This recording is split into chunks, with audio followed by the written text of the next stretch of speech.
Hello, I'm Mark Gomez, basic horsemanship trainer. Hi, my name is Vicki Hammers O'Neill. I am a dressage trainer.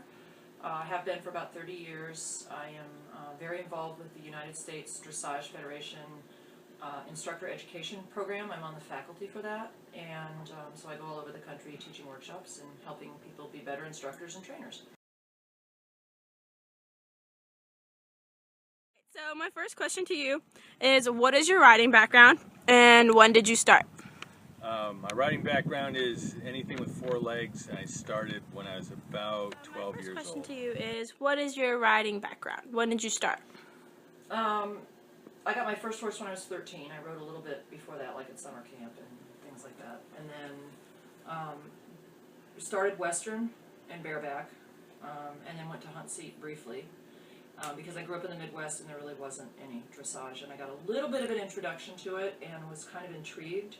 And then when I moved to the East Coast, I went to a school that was British Horse Society background, so it was eventing.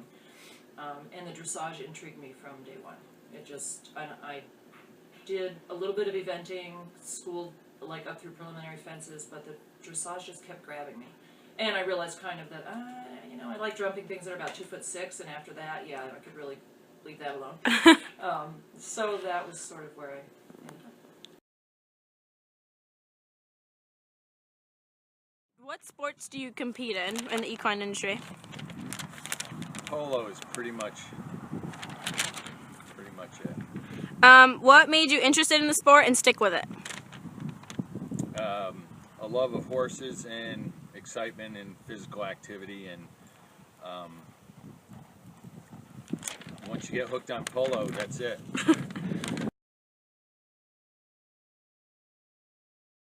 So what really made you stick with the sport throughout your career? I think the artistic aspect of it is appealing to me,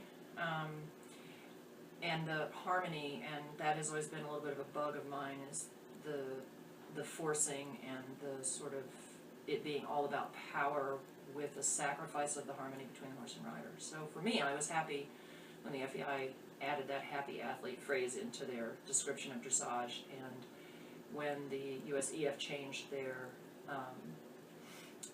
collectives so that the rider score is broken down and part of it is harmony, as well as seat and aids, and so that there's more emphasis now on the relationship between the horse and the rider. Okay, so what role does competition play with your riding? My personal riding lately, not any, because I haven't had a horse to compete in several years. I think people compete for different reasons. I personally compete in the past. The competition was a lot about myself and seeing what the judges thought about what I was doing.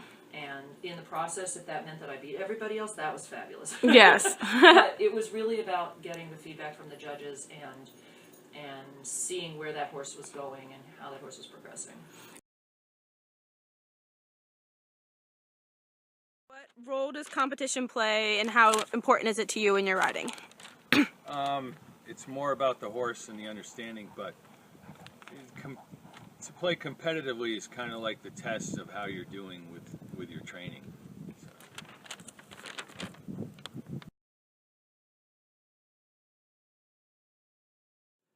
And what books would you read or reference? I mean, especially for kids like me who are doing intro and working on walk trot and all that good stuff. Well, I interestingly just picked up Lyndon Gray's book, Lessons with Lyndon. Okay. Which is a very, very useful, broken down into lots of little lessons book that explains things in very simple terms. But in terms of more classical dressage theory, Principles of Riding, which is the German Federation handbook, is probably the best. The translation is very good. The illustrations are excellent. It can make sense to you even if you don't have a lot of background otherwise.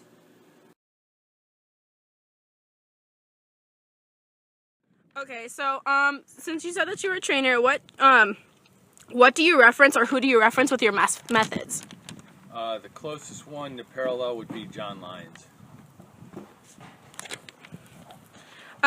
Do you use any books or anyone else to reference, especially for your riders, like when you're teaching? Well, obviously John Lyons, but Mark Rashad and Clinton Anderson, Ken McNabb, Chris Cox. That's the basic one. Okay. So when you're training, what do you reference with your methods? Who do you reference? Sorry. Who do you reference? Individuals, I would say that I have a couple of different people that kind of sit on my shoulder. One would be Lyndon Gray, because I always find that she's succinct and reminds you to keep the big picture and to not to be unfair to the horses, but also not to sit on your laurels and just cruise along going, oh, this feels really great, and never getting any farther. And then Sharon Schneidman, I've ridden with for years and years and years. She's in Colorado now, and she was always a very good competitor and very clever with all different types of horses. And she is somebody that I continue to sort of have on my shoulder. But I would have to give a lot of credit to Pam Goodrich, who was my first real dressage instructor. I find myself constantly using things that I learned from her. How do you feel about trainers and riders who just train their horse for a pattern? Like in dressage, they only ride the horse for the pattern. They don't train them as the athlete. Well, that's everyone dances to their own beat, I guess. But because I do basic training at the most fundamental level, I think every athlete should have a good basis. So to specialize, I understand it's a necessity, but I think you're not utilizing the full scope of the horse. I remember you saying one of the mounts, I'm not going to say his name, was taught to only ride his patterns and not be a better athlete. How do you feel about that? Because I know you were working with him. I hate it. It makes me crazy. I mean, if somebody said to me, you can't ever compete again, will you still train horses? I would absolutely. Whereas if somebody said to me, you can only compete but you're not allowed to train, I would stop. Mm-hmm. Because to me, the beauty of it is the gymnastic progression with the horse and helping the horse to be a better athlete. Mm-hmm. Because then they also understand what they're doing more easily. It's not just that they're physically more capable, but Mm-hmm. in their heads, it makes sense to them as well.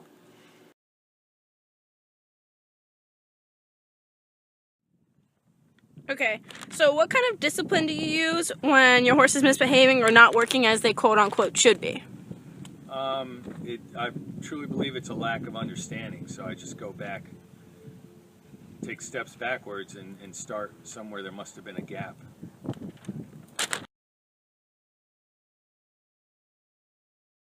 My last question is, what kind of discipline do you use, like when a horse is misbehaving or not working as he should be? It depends on where it's coming from. Okay. My feeling is that, and I'm not talking about a horse that's really just lost their mind and they don't even know you're up there, because that's a different scenario. But when a horse misbehaves, in my opinion, he misbehaves either because he doesn't understand, because he doesn't have the education yet, Okay. or you've told him wrong. Mm-hmm. Okay, you're using the wrong aids, or maybe he understands and maybe you've told him the right way, but maybe physically he just isn't capable yet because he's not strong enough. Okay. So, I always try to look at that first. Mm-hmm. And yes, there are horses that will take advantage and they'll get dull to the leg, or they'll lay on the handle, they'll get really crooked, or they'll spook a little bit because they know they can. Okay. Because they're messing with the rider a little Mm-hmm. bit. And horses will do that. In that kind of a situation, if they're not being dangerous, I change it up. I use a different pattern, I use a different set of aids.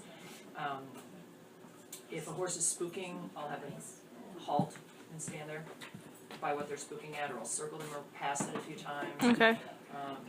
I think that the mistake that happens a lot of times is that people tell the horse no, but they don't tell them what else to do instead. Mm-hmm. And so what I try to do and what I try to teach my riders is that you can tell them no, but if you tell them don't do that, make sure that you're telling them what else they need to do, Mm-hmm. so that it's not confusing for them. Does that make sense? Yes, it does.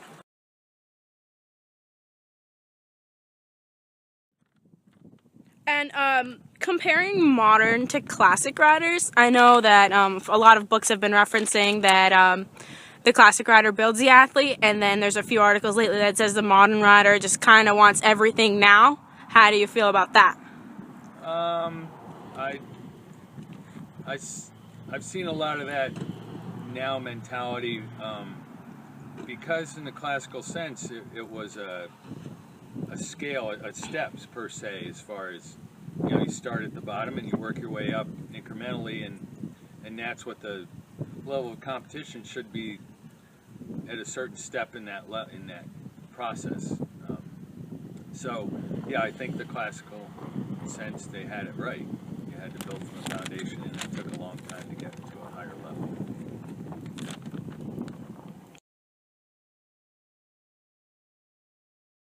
I actually have another question. I was picking up a book. It was very small, but it was comparing modern dressage to classic, and how us kids, I guess, of our generation are forgetting how important it is to actually build the athlete and build ourselves. So what kind of advice would you give us, like the little kind of tip, like to always constantly remind ourselves to kick us in the butt about keeping on with classic dressage and what it means to be a good athlete and a good rider? Well, I think you can look at classical dressage. You can go way back and study all the German masters, the French masters, and the Spanish, like Spanish riding school, and you'll see different sort of methods. But what all those schools all do is that they all train the horse as an individual. There's a common goal. You want every horse to reach a certain goal, but you take whatever path within the system gets you there. So each horse may be a little bit different. And I think that it is a little bit of just the disease of our society right now, that we want everything instantly. Right. So people want to get on, and they want the horse to be perfect. So they don't take the time to learn to sit correctly. They don't take the time to understand their aid, how to use the aids properly, how to ride school figures properly, and don't take the time to educate their eyes, for example. They just get on and they want it to happen. So I think that that's huge, is that it does take time. It's been said it takes 2 lifetimes to be a really good dressage rider. Right. That could possibly be true. And that's for somebody that rides every day, like multiple horses, not those of us, who ride 1 or 2 a day, or twice a week, or whatever. I think what else? I would say that for the rider, you have to treat yourself as an athlete. If you're not physically fit and in charge of your own body, you cannot expect to be in charge of the horse's body, basically. That's fair. Well, those are all the questions I have for you. Thank you so You're much. welcome. That was painless. I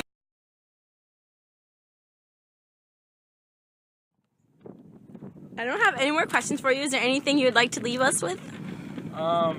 Just to remember that horses are never wrong, and we just have to go about figuring out how to get across to them what we ask them to do, and it's not us against them; it's us and them together.